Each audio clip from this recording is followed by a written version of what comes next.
Seuraavana lähtövuorossa numero 14 Emilia Kaupenmäki Eclipse de Middelstedt Lakeuden ratsastajista ja valmistautumassa 15 Emma Järvinen.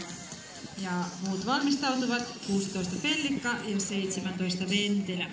Ansa Tynjälän ja Jouko Onohon tulos toisesta vaiheesta 0 virhepistettäessä 34,08 ja jälleen toiseksi tässä luokassa.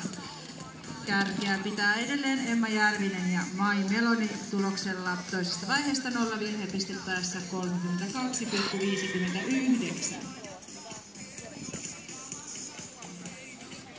Mene.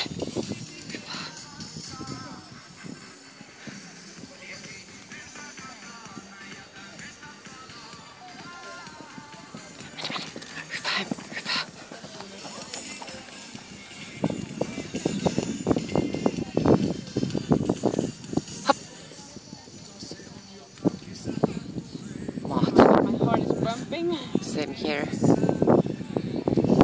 Hop. Hyvä. Mun käsi tärisee. Hop. Hyvä. No niin. Nyt sit. Anna palaa.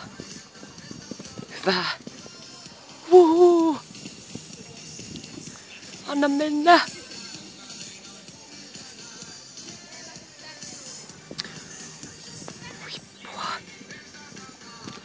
Voi Jeesus. Mene.